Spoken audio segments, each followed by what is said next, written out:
Hello friends, जय माता दी। कैसे हैं आप सब दोस्तों? सांझ का सूरज डूब रहा है, धीरे धीरे गांव में अंधेरा उतर रहा है।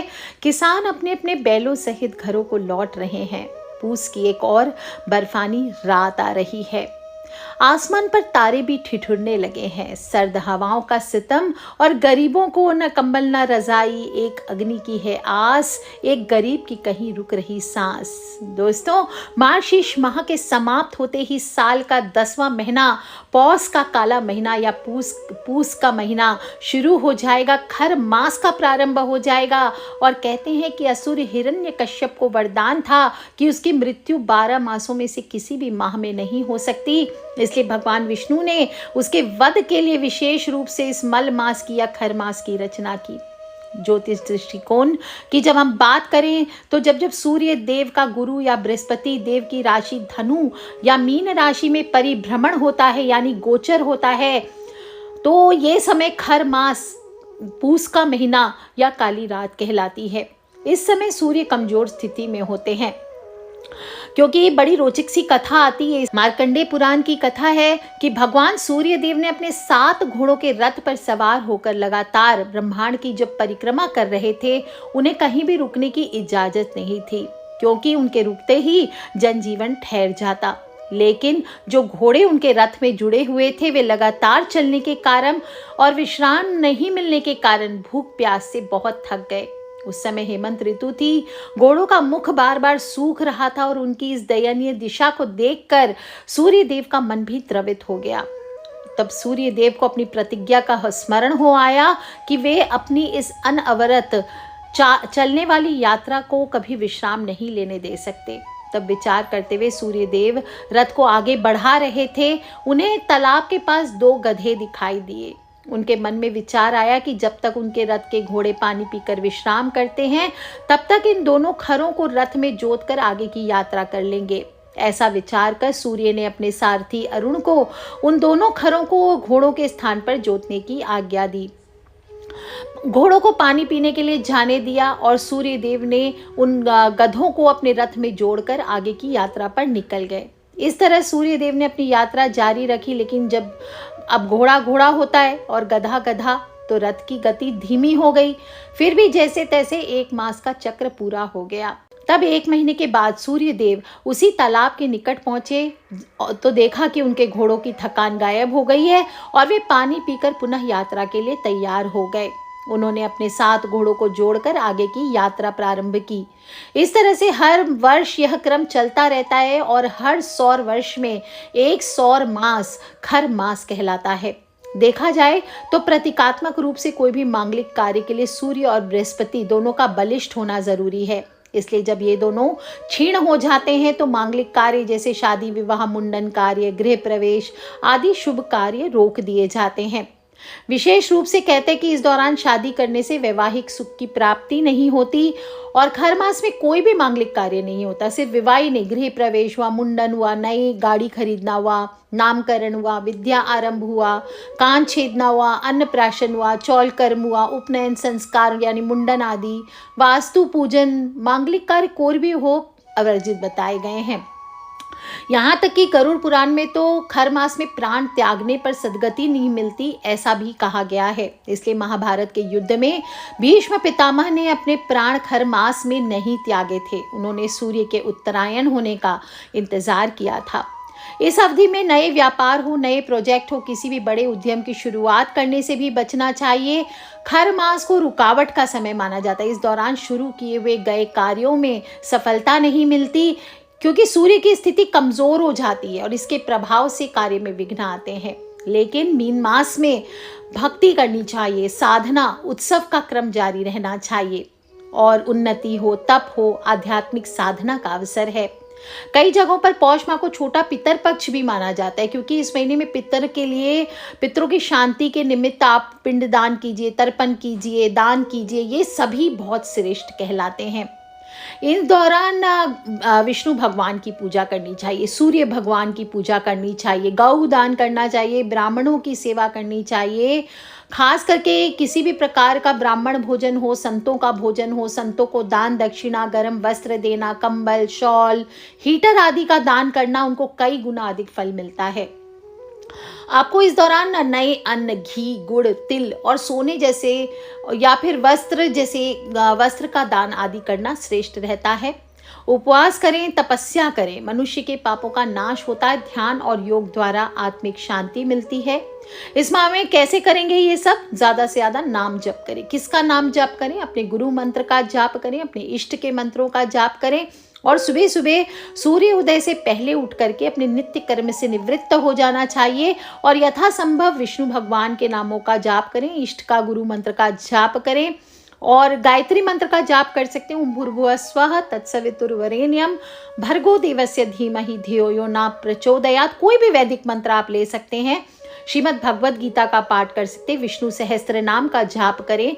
सूर्य देव के मंत्रों का उच्चारण लाभकारी होता है और मध्य रात्रि, पौष माह में मध्य रात्रि की साधना स्पष्ट रूप से हम लोग तंत्र में मानते हैं कि रात में 11 बजे से लेकर के 1 बजे तक अपने इष्ट देव, गुरु या देवी देवताओं की उपासना करने से तुरंत फलों की प्राप्ति होती है। इस माह में कुछ काम है जो ध्यान रखें, नहीं करना है। ज्यादा भोजन नहीं करना है, विशेष रूप से भोजन पर संयम रखें। पौष माह में दही, घी, मक्खन जैसी स्निग्ध चीजें खाएं, मेवा खाएं, सूखा मेवा भिगो करके, बादाम नहीं, इस समय सूखा मेवा खाइए।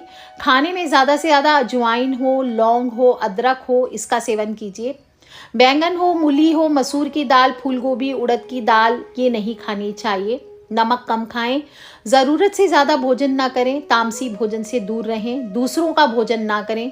ज़्यादा घी तेल का भी भोजन नहीं खाना चाहिए। मन को भी संयम रखें। भोजन के साथ साथ किसी के प्रति द्वेष, जलन, नफरत की भावना ना रखें। आध्यात्मिक दृष्टि से बहुत हानिकारक होते हैं, आपके जीवन में नकारात्मक परिणाम लाते हैं। इसलिए इस समय मानसिक शांति और सकारात्मकता बनाए रखना बहुत ज़रूरी है। सबसे ज्यादा पौष महीने में सूर्य देव के निमित्त विशेष व्रत करना चाहिए। रविवार का व्रत कीजिए, उनका पूजन करें, उपाय करें। इससे यश बढ़ता है, मान सम्मान में वृद्धि होती है, ज्ञान में वृद्धि होती है, तरक्की मिलती है, आपके तेज में वृद्धि होती है, बल और बुद्धि प्राप्त होती है। कभी भी धन की कमी का सामना नहीं करना पड़ता। सूर्य देव की पूजा करने से, विधि पूर्वक पिंड दान करने से पूर्वजों को बैकुंठ की प्राप्ति होती है, पितृदोष से छुटकारा मिलता है। और इस माह में सूर्य देव की उपासना भग नाम से की जाती है। और भग क्या होता है? शास्त्रों में ऐश्वर्य, धर्म, यश, श्री, ज्ञान और वैराग्य, इनको ही भग कहा गया है। इसी कारण पौष माह के भग स्वरूप सूर्य को परम ब्रह्म माना गया है। पौष माह में सूर्य देव की 11,000 रश्मियों के साथ साधक को ऊर्जा और उत्तम सेहत प्राप्त होते हैं। जो लोग सच्चे मन से इस माह में सूर्य देव की पूजा करते, सूर्य नमस्कार करते हैं, साल भर उनका स्वास्थ्य अच्छा बना रहता है।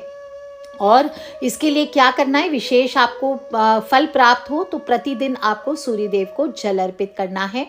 खर मास का प्रारंभ 2024 की बात करें तो 15 दिसंबर से रात को 10:19 से शुरू हो रहा है और धनु राशि में गोचर होते ही खर मास लग जाएगा।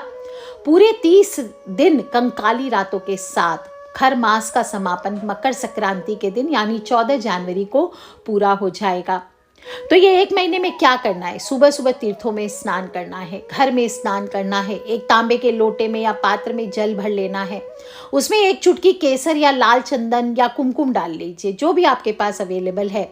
और हो सके तो अगर दक्षिणावर्ती शंख है तो उसमें आप जल भर लीजिए और थोड़े से कुमकुम भर लीजिए, थोड़े चावल भर लीजिए, 1 लाल पुष्प रख लीजिए, थोड़ा गुड़ ले लीजिए और ऊपर तक जल भर करके, अगर तांबे का लोटा ले रहे हैं या शंख ले रहे हैं तो उससे आप सूरज भगवान का नाम लेते हुए अर्घ्य दीजिए।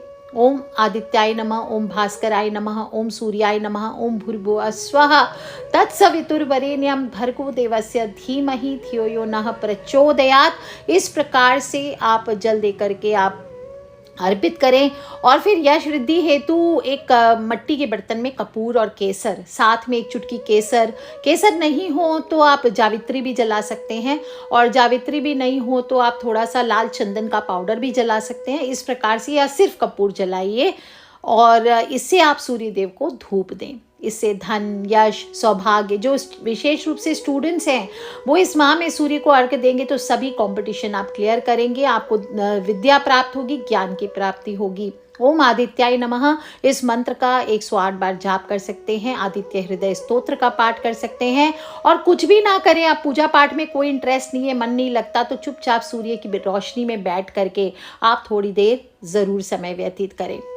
दोस्तों, इस माह में सुबह सुबह आपको जल्दी उठकर गुनगुना या गर्म पानी भी ज़रूर पीना चाहिए। सुबह जल्दी स्नान करना चाहिए, विशेषकर पवित्र नदियों में स्नान करें, गंगा जी में स्नान करना शुभ माना गया है। और नहीं तो घर में ही गंगा जल, तुलसी आदि डालकर स्नान करें। और स्नान करने के बाद ज़्यादा से ज़्यादा इस माह में आपको लाल या पीले रंग के वस्त्र पहनने चाहिए। विशेष रूप से लाल का ही महात्म्य आता है। लाल ही वस्त्र पहने, लाल चादर बिछाएं, घर में लाल फूल के पौधे लगाएं, खाने में लाल सब्जियां, मिठाई खाएं, लाल रंग की कोई भी चीज़, वस्तु लाल रंग की चयन करें। तो ओवर रोमांटिक नहीं होना है, भौतिक सुखों में लिप्त नहीं होना है। खर मास में भौतिक सुख सुविधाओं का अत्यधिक सेवन नहीं करना चाहिए। ये समय आत्म नियंत्रण का समय है, साधना का समय है, संयम का समय है। और इस अवधि में न्यू ईयर है, क्रिसमस पार्टीज के नाम पर मांसाहार, शराब, अन्य चीज़ों का, नशे का सेवन ना करें। धार्मिक दृष्टि से अनुशासनहीनता को ये सब बढ़ाते हैं, जिससे आपके जीवन में परेशानियां बढ़ जाएंगी और शरीर और मन पर नकारात्मक प्रभाव पड़ते हैं। पौष माह में आपको एक काम अवश्य करना चाहिए, वो है रविवार का व्रत रखकर सूर्य देव को चावल की खिचड़ी का भोग लगाएं और सूरज भगवान को तिल जरूर डालें। जब चावल की खिचड़ी बनाएंगे उसमें तिल चावल की खिचड़ी का भोग लगाया जाता है। ऐसा करने से मनुष्य को सूर्य देव की कृपा प्राप्त होती है। और अगर आपके जीवन में ग्रह बाधाएं बहुत ज़्यादा है तो सफ़ेद वस्त्र में 9 धान, 9 प्रकार के धान सिर से 9 बार वार कर शिवलिंग पर चढ़ाना चाहिए। ओम नमः शिवाय, ओम नमः शिवाय, ओम नमः शिवाय। आने वाले जो 2025 में भूकंप आदि है, सुनामी है, बहुत सारे वॉल्केनो फटने के चांसेस है, तबाही मचने के, रोग दोष आने के चांसेस हैं, वो सभी आपके जीवन में असर नहीं कर पाएंगे। इसलिए भोलेनाथ की पूजा अवश्य कीजिए, महाकाल की पूजा कीजिए। नव वर्ष का आगाज हो रहा है और बेलपत्र जरूर चढ़ाइए। सभी को मैंने राशिफल भी बताया है नव वर्ष का, और आने वाले साल की भविष्यवाणी भी की है, वो सभी लोग सुने अगर नहीं सुने आपने अभी तक। और पौष महीने में अरहर की दाल और चावल की खिचड़ी डाल करके आपको घी के साथ स्वयं भी खाना चाहिए, भगवान को भोग लगाइए, गरीबों को भी दान करना चाहिए। इस माह में बहुत सारे खास त्योहार भी आएंगे। एक तो सफला एकादशी का व्रत आएगा, सोमवती अमावस्या आएगी, गणेश चतुर्थी है, वरद चतुर्थी है, और दुर्गा अष्टमी का व्रत आएगा, बैकुंठ एकादशी आएगी, कुर्म द्वादशी आएगी, और 13 जनवरी को लोहरी मनाई जाएगी। फिर 14 जनवरी को मकर संक्रांति का पर्व के साथ ही पौष माह पूर्ण होगा और सूर्य के मकर राशि में इस समय प्रवेश होगा। इस दिन गंगा स्नान, तिल गुड़ के लड्डू और पतंग उड़ाए जाएंगे। इसके साथ ही दोस्तों पौष माह पूर्ण होगा। तो पौष माह और खर माह के मैंने आप सभी को बताए हैं क्या लाभ है, क्या हानि है, क्या करना है, क्या नहीं करना है। सभी लोग करें, उपाय करें और थोड़े से खिचड़ी का दान अवश्य कीजिए।